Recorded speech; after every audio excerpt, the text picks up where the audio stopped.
Bueno, y continuamos este miércoles, os lo adelantaba también al principio del programa, está con nosotros ya el portavoz provincial del PSOE, David Jurado. Muy buenas noches. Hola, buenas noches. Gracias por estar una vez más con nosotros. Un placer, como siempre. En un momento en el que hay que mirar atrás para hacer balance de lo que ha sido estos 2 años de legislatura, llegamos al Ecuador de este mandato, hay que mirar también al futuro para ver qué es lo que queda por hacer o qué es lo que se va a hacer desde Diputación.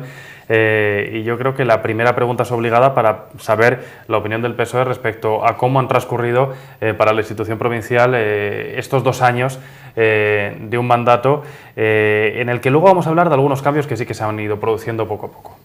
Bueno, pero muy poco a poco, ¿no? Ese sería, yo creo, el balance. Como dices, es el punto de inflexión justo, ¿no? Los 2 años del mandato es cuando toca hacer balance de los 2 que han pasado y justo programar un poco ya de cara al futuro.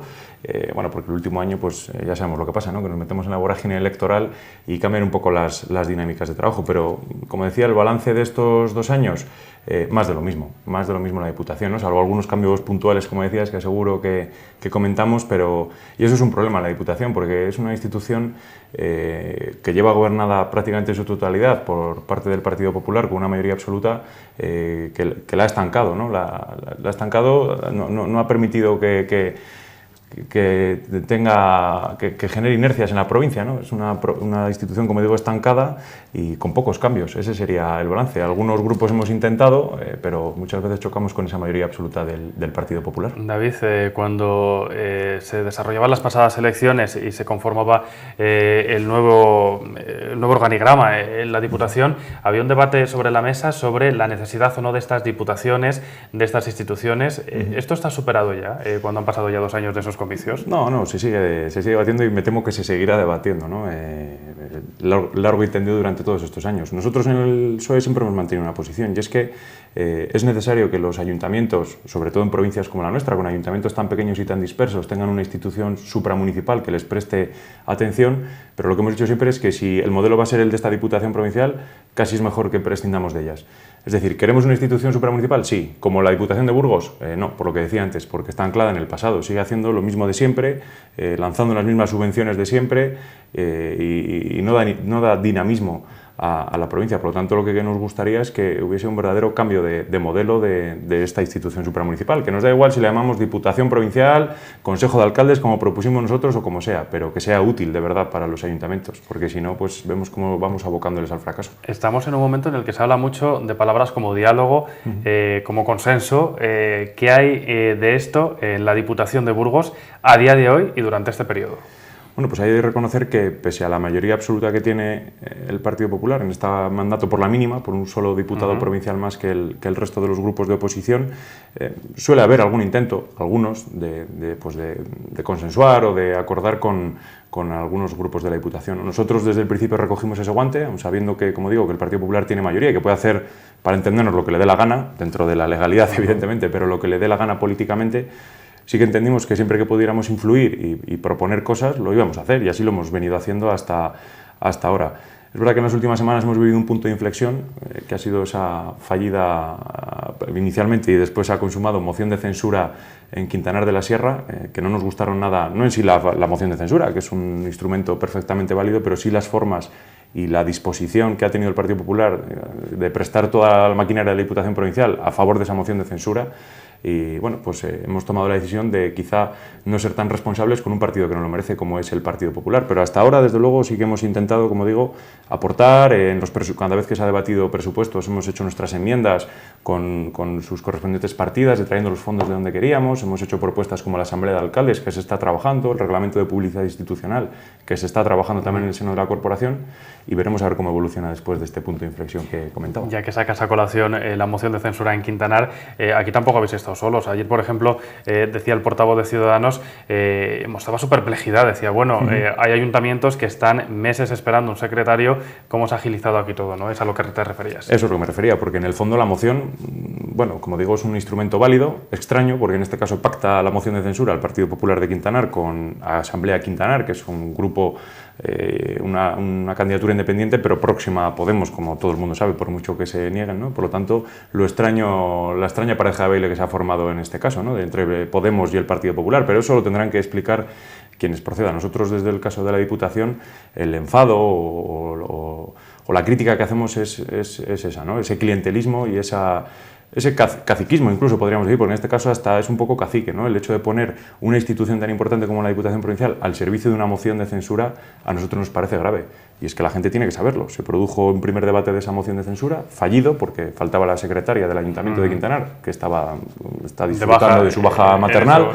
Y sin dar tiempo a que esa plaza fuese cubierta por otra persona, automáticamente, el mismo día que no se pudo debatir ese pleno, el presidente de la Diputación, el señor Rico, firmó un decreto para que 48 horas después, tal y como marca la ley, asistiera a ese pleno un secretario.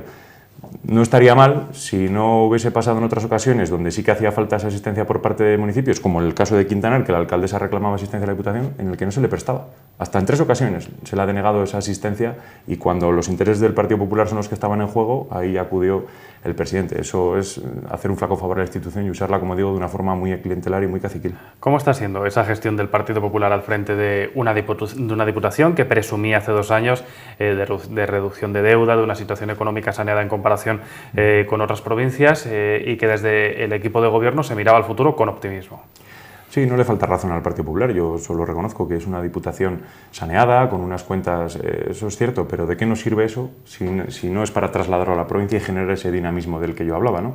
De poco me sirve que tengamos una institución perfectamente saneada y muy cumplidora si, como digo, seguimos perdiendo población a chorros, como pasa en esta provincia y en esta comunidad autónoma, ¿no? Y además, jóvenes, en su mayoría, que se nos suelen ir a provincias limítrofes, no se van a Berlín ni a Londres, ¿no? En muchos casos se van, como digo, a provincias cercanas o no tan cercanas, pero provincias españolas donde hay más generación de oportunidades, ¿no? Pues de poco me sirve presumir de esa supuesta buena gestión si es a cambio de no hacer nada por la provincia. Yo preferiría que estuviésemos un poquito más endeudados o que tenemos margen para hacerlo o que tuviéramos otro tipo de línea de financiación a los municipios que no estar bien por no hacer nada. Eso es muy triste, desde luego. En todo este contexto, ¿cómo está siendo el trabajo del Partido Socialista y qué hay de aquellos objetivos que en un principio os planteáis dentro de esa nueva realidad de la Diputación en la que, aunque con mayoría absoluta, efectivamente, más ajustado imposible, se ha podido desarrollar, se ha podido impulsar o se ha podido plantear durante este tiempo? Sí, pues como decía,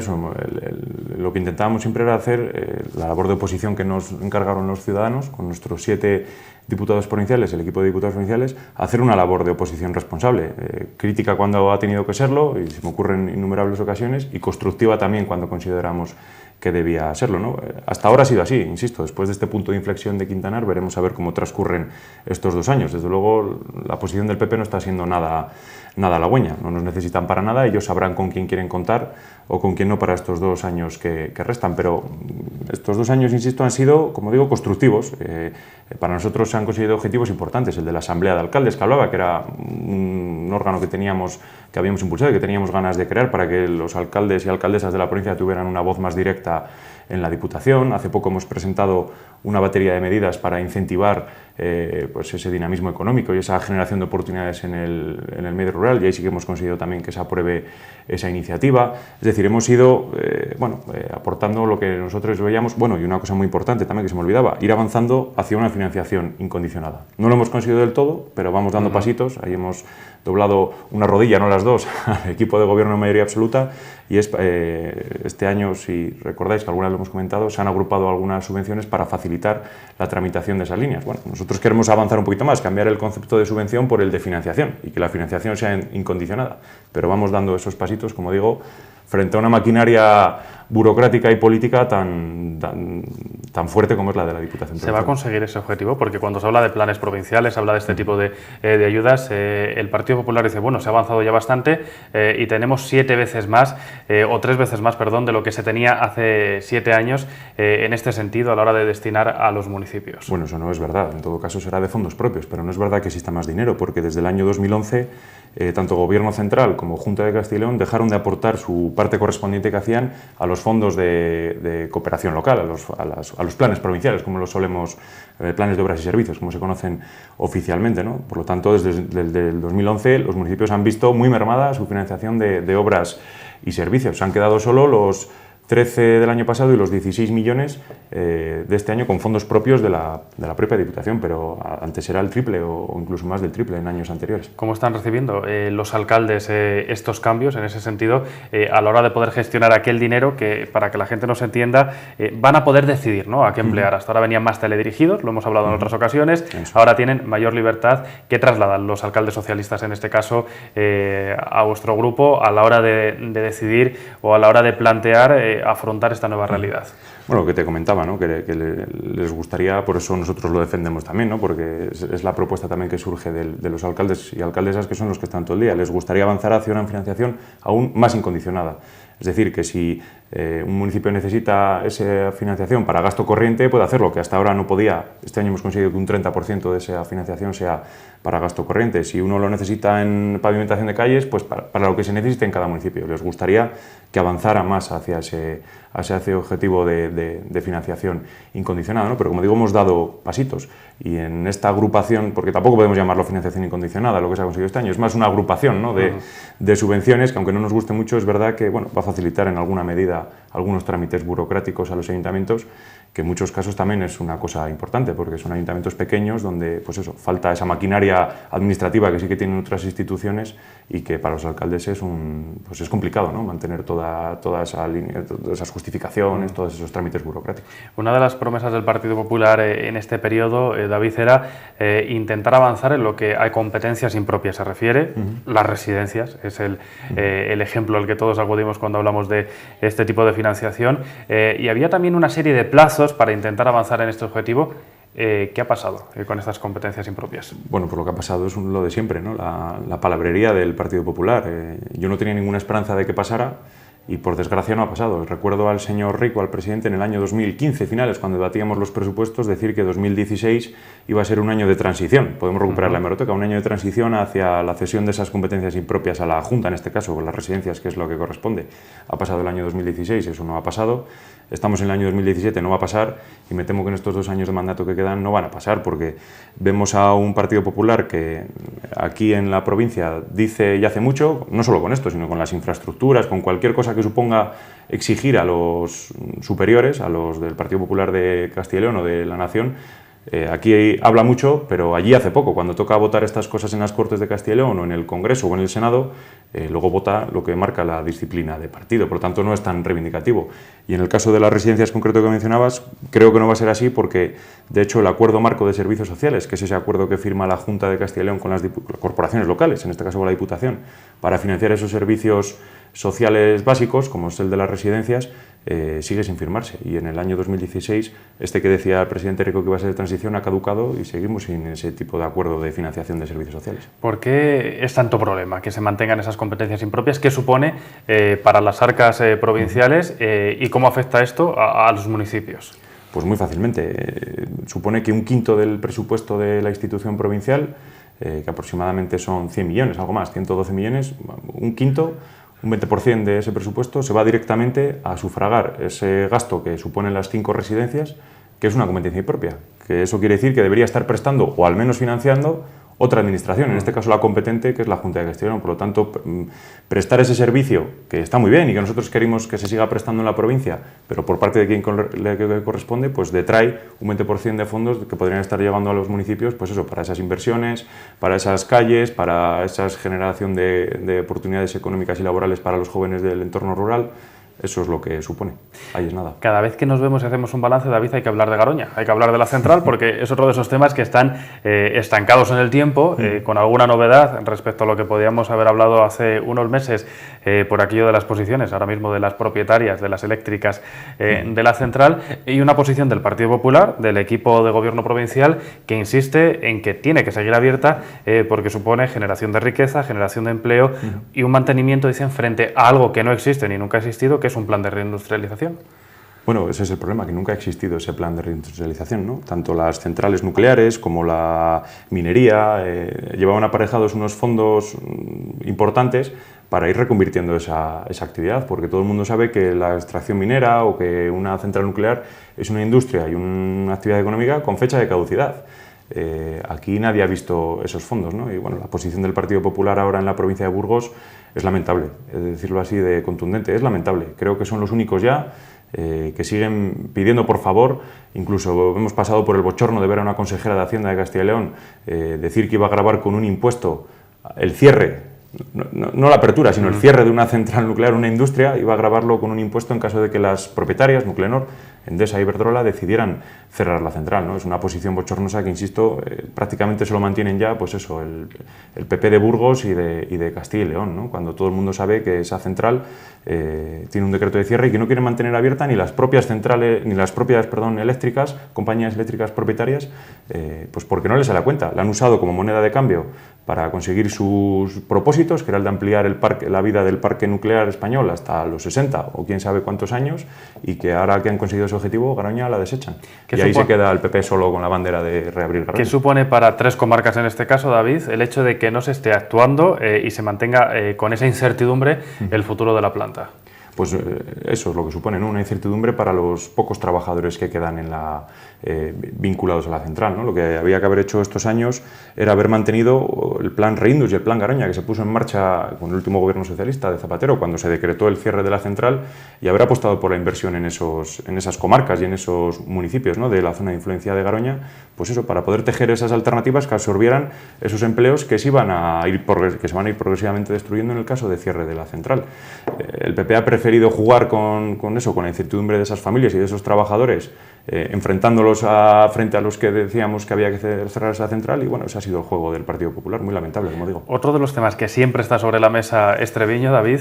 En esto sí que se ha avanzado, por lo menos hay un convenio que se ha materializado hace no demasiado tiempo, además en el País Vasco. ¿Qué supone poder haber llegado a ese entendimiento para la prestación de servicios? Y yo no sé si todo esto siempre hay que desligarlo de la cuestión territorial a la hora de hablar, sobre todo en este caso, de una prestación de servicios para burgaleses que residen en este enclave. Esa es al menos nuestra posición, ¿no? Desligarlo. Es verdad que por parte de algunos grupos del País Vasco, incluso de los representantes del Ayuntamiento de Treviño, lo que querían era, en ese acuerdo marco que se ha alcanzado entre las diputaciones de Álava y Burgos, meter el asunto territorial, ¿no? Nosotros siempre hemos huido de eso, porque no queremos hablar de territorios, ¿no? Igual que criticamos esta venta que ha tenido de los presupuestos del Estado, que Rajoy ha tenido que recurrir a los nacionalistas regalándoles una millonada para que le aprobaran los presupuestos, igual criticamos eso, no queremos que entre esa territorialidad en el debate de Treviño, ¿no? Nos parece bien el acuerdo y lo hemos apoyado en la Diputación, el acuerdo que se ha alcanzado con la Diputación de Álava en materia de prestación de servicios. Es insuficiente en la medida de que es un acuerdo desigual, porque la Diputación de Álava, al ser de régimen foral y la nuestra de régimen común, el nivel competencial es muy desigual. Lo interesante sería que se llegaran a acuerdos entre las comunidades autónomas, que es donde están los servicios importantes, por decirlo de alguna manera, ¿no? Los más directos para el ciudadano, la educación, la sanidad, y que a veces son los que más problemas generan en el enclave. Pero en cualquier caso, valoramos el avance, eso es. Lo que es criticable también, y es a lo que refería yo, de que el Partido Popular mantiene la Diputación de forma hermética, es que nos haya costado pues casi 40 años llegar a un acuerdo con una comunidad, entre diputaciones vecinas, ¿no? Parece increíble. ¿Dónde ha estado el Partido Popular durante todos estos años, ¿no? Con una peculiaridad como la que tenemos en Treviño, sin llegar a firmar acuerdos con la Diputación de Álava? Bienvenido sea, pero ha costado alcanzarlo. David, un clamor, el tren directo, muchas reivindicaciones, reuniones, encuentros. ¿Cuál es la posición de la Diputación en este sentido? ¿Y qué podría hacer, si es que puede hacer algo más, que no esté haciendo sobre un tema prioritario, ya no solo para el desarrollo de la provincia, sino también para nuestras conexiones, para incrementar los puestos de trabajo o para fijar más industria? En este caso la crítica es la inversa, es por demás, porque está haciendo de más, ¿no? Lo criticaba yo en la última reunión de Sodebur, porque es donde de la Sociedad de Promoción de la provincia, o es donde se ha encajado esto.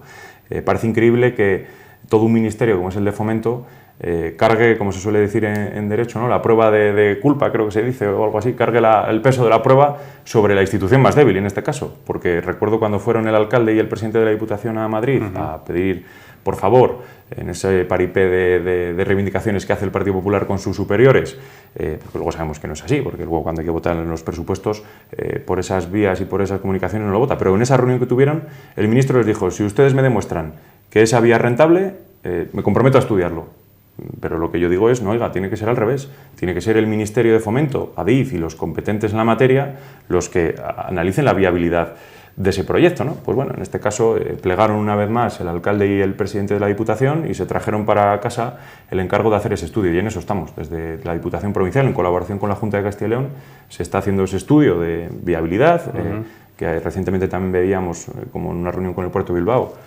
Todos los datos iniciales apuntan a que eso es rentable y todo el mundo, a poco que, ¿no?, siempre la línea recta, como se suele decir, ha sido es el camino más corto, esa vía es rentable, y por lo tanto pues habrá que culminar ese estudio, llevarlo al Ministerio de Fomento y ver si de verdad el Ministerio de Fomento cumple con sus compromisos. Ojalá sea así, pero insisto, esos compromisos se verían reforzados si el Partido Popular en Madrid, cuando llega una enmienda a los presupuestos generales del Estado para revitalizar esa vía, la votara a favor. Yo creo que sería mucho más importante que no ese estudio que podamos hacer. Pero bueno, en cualquier caso, cualquier acción que vaya encaminada a la apertura de la línea para mercancías del Madrid Directo contará con nuestro apoyo. ¿Preocupa al Grupo Provincial del PSOE el futuro de la AP1 y el de la Nacional 1? Pues sí, sí que nos preocupa y mucho, porque las últimas declaraciones del ministro de Fomento, incluso en alguna vez que ha visitado la ciudad, en este caso, no han sido nada halagüeñas. Quiero recordar que hay un acuerdo firmado desde el año 2014 en el Congreso de los Diputados entre los grupos parlamentarios, en aquel caso PP y PSOE, porque todavía no había otros grupos, pero que después Ciudadanos, Podemos y algunos grupos más se han sumado a ese acuerdo, han mostrado su apoyo al mismo. Insisto, desde el año 2014 lleva firmado la no prórroga, la liberalización, para entendernos, de la AP1, gobierne quien gobierne. Y desde luego la voluntad del PSOE siempre ha sido de que ese acuerdo se cumpla. Y así hemos entendido que lo iba a hacer el Partido Popular, pero insisto, las últimas manifestaciones del ministro, donde no ha aclarado bien o no ha dejado meridianamente claro que esa autopista a partir del próximo año va a quedar liberalizada, nos preocupan y mucho. Y vamos a intentar que así sea y que ese acuerdo que se firmó en el año 2014 se cumpla y que a partir del 18 esa vía quede liberalizada y quede abierta para todo el público. Estamos en el ecuador del mandato, David, quedan 2 años prácticamente, un poco menos quizás para las próximas elecciones y para la disolución de la corporación, aunque lo cierto es que casi el último año está perdido por aquello de los acontecimientos electorales y lo que se puede hacer, con lo cual tenemos que hablar de un año y algo. Bueno, los últimos meses, tampoco era el último año. De actuaciones, con lo cual, ¿cómo hay que afrontar ese futuro? ¿Qué quiere el Partido Socialista que sí o sí se haga desde Diputación en estos próximos años, o qué considera que es imprescindible que de una vez por todas salga adelante? Pues un poco las que hemos venido relatando, ¿no? Muchas veces la gente dice, siempre habláis de los mismos problemas. Claro, el problema es que no se resuelven, ¿no? Y por lo tanto llevamos años y años, como el Día de la Marmota, hablando de los mismos problemas, pero lo que hemos comentado, avanzar hacia una financiación incondicionada de los ayuntamientos, que facilite, pues eso, su desarrollo económico. Avanzar en las infraestructuras. Yo creo que estamos en un momento importante donde empieza a haber signos de una incipiente recuperación y para entendernos hay que poner a punto la provincia para que si llega esa recuperación estemos en una buena posición, ¿no? Infraestructuras importantes como las que hemos hablado. Yo creo que serían 2 objetivos importantes y un tercero, si me lo permites ya para la Diputación, deshacernos de las famosas competencias impropias, que también liberaría una cantidad de fondos importantes para invertir en la provincia, ¿no? Yo creo que así a grandes rasgos podrían ser, y todo lo que conlleva esas decisiones, podrían ser algunos de los objetivos. Que no es poco, ¿no? A 2 años, pues soy poco optimista, no te voy a engañar, pero bueno, por nosotros no será que no sigamos intentándolo. Gracias, David, por estar con nosotros esta noche. En cualquier caso, vamos a estar muy pendientes de todas estas cuestiones y nosotros continuamos.